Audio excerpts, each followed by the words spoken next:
toutes les autres. Donc j'entends que vous n'y croyez pas. Non, absolument pas. Pourtant, il y a de plus en plus de praticiens qui proposent cette prestation. Oui, et alors en quoi est-ce que ce serait une raison pertinente pour changer d'opinion sur le sujet?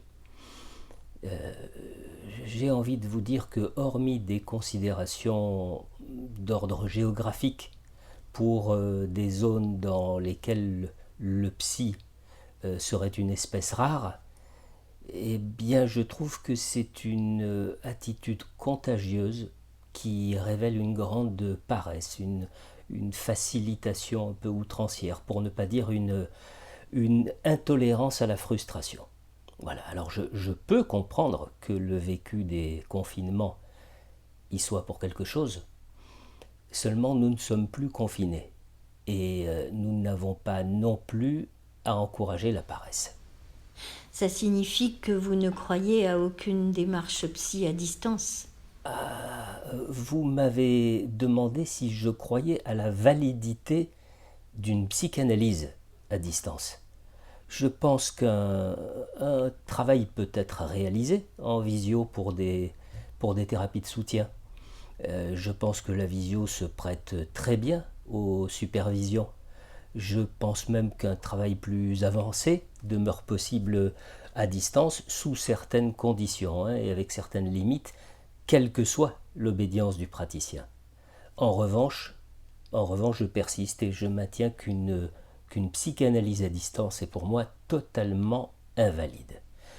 Je ne vais pas me faire des amis, mais tant pis, je trouve que la proposition relève d'une imposture ou à tout le moins d'un bien pauvre vécu de son analyse personnelle. Et je mets sur un pied d'égalité aussi bien les professionnels libéraux que les nombreuses écoles de psychanalyse qui proposent ce genre de prestations.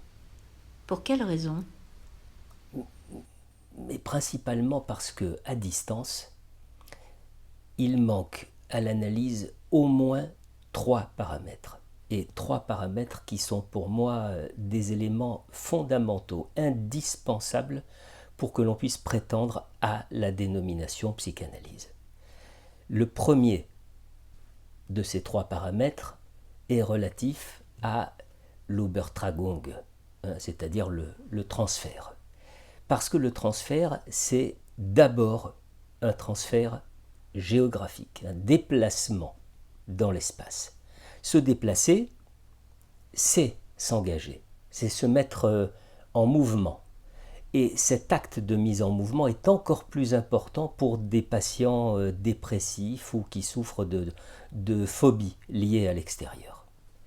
Ça, c'est le premier élément. Le deuxième élément, le deuxième paramètre, c'est que en audio ou en visio, les sens qui opèrent chez le patient sont l'ouïe d'une part et une portion très réduite de la vision d'autre part.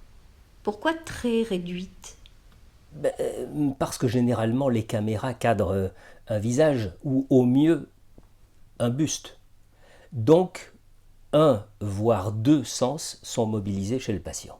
Et ça, c'est faire fi de l'immense richesse de la façon dont tous les sens opèrent lorsque le patient se trouve dans le cabinet de l'analyste.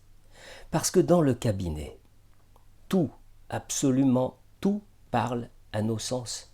Pour l'analysant, le cabinet de l'analyste, c'est d'abord un lieu.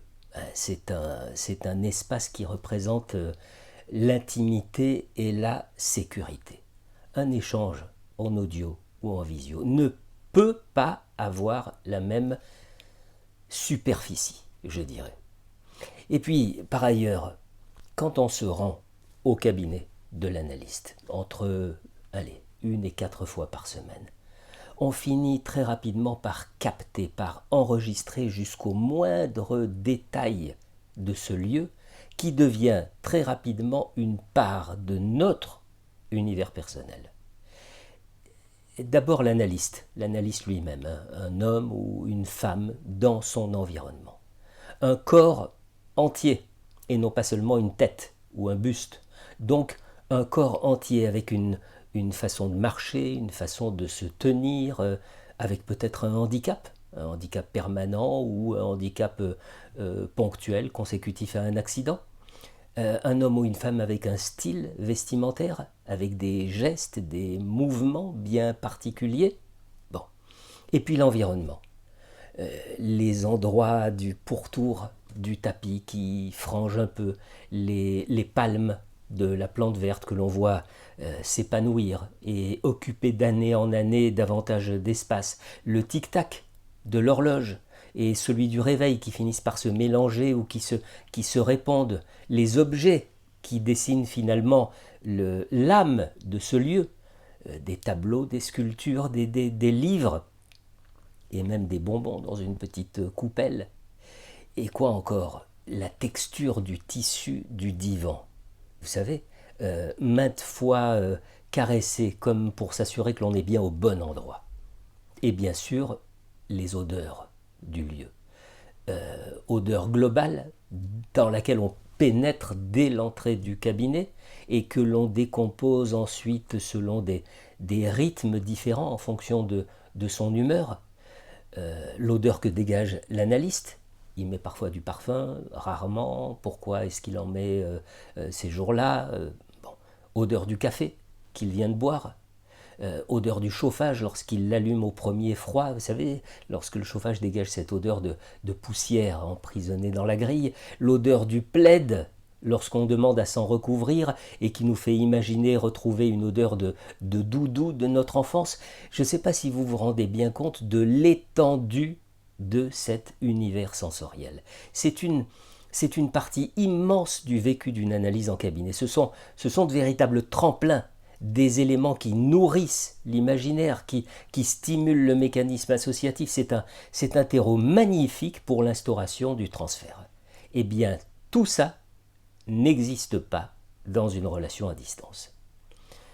Et puis, c'est important de le souligner à l'encre rouge, il se passe tout de même dans le cabinet de l'analyste des choses qui ne pourront jamais exister à distance.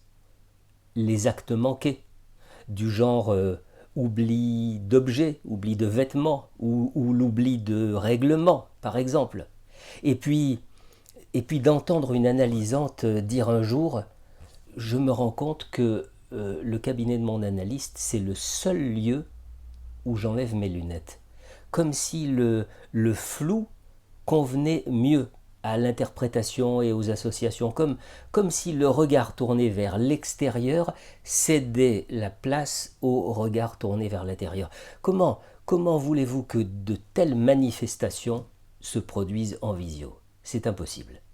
Le cabinet, c'est une richesse infinie de supports comparée à la pauvreté de ce qui opère en visio. C'est un nombre infini de prétextes à verbalisation, association, élaboration. Vous disiez qu'il manque à l'analyse à distance 3 éléments. Oui, j'en ai cité 2. Le 3e élément, c'est ce que j'appelle le sandwich. Pour qui a vécu une analyse, le sandwich, c'est la façon dont une séance est forcément et intimement prise entre 2 temps, souvent au moins aussi importants que la séance elle-même. À savoir, d'une part, le temps nécessaire pour se rendre au cabinet de l'analyste et d'autre part, le temps nécessaire pour se rendre en un autre lieu après la séance. Eh bien, il se passe pendant ces 2 périodes quelque chose de très important. Un travail d'élaboration, de synthèse, de maturation, une projection de la séance d'abord, et puis un prolongement de la séance ensuite. Et ce, que vous habitiez à 10 minutes de chez votre analyste ou que vous fassiez 1 heure de route pour vous y rendre. Eh bien, une thérapie à distance prive le patient de ces 2 temps très précieux. Dès qu'il a raccroché, eh bien, il passe à autre chose. Et il ne vit donc pas le bénéfice de ce double sas dont chaque analysant peut témoigner. Et puis, il faut aussi ajouter que le travail psychique peut être perturbé par quantité d'événements lorsque la séance se passe au domicile du patient. Les enfants qu'on entend dans la pièce d'à côté, quelqu'un qui sonne à la porte, même si l'on ne va pas ouvrir, il n'y a plus la distance nécessaire avec le quotidien. Alors voilà pourquoi je pense que la thérapie à distance a des limites, forcément. Elle a un périmètre obligatoirement réduit. Elle opère sur un tout petit territoire et ne peut pas prétendre à la même densité, à la même envergure, à la même profondeur qu'une psychanalyse. Alors elle a son utilité, hein, je le reconnais, mais il ne faut pas mélanger les démarches. Et c'est hélas dans l'air du temps que d'oublier ce que signifient les nuances. Bon.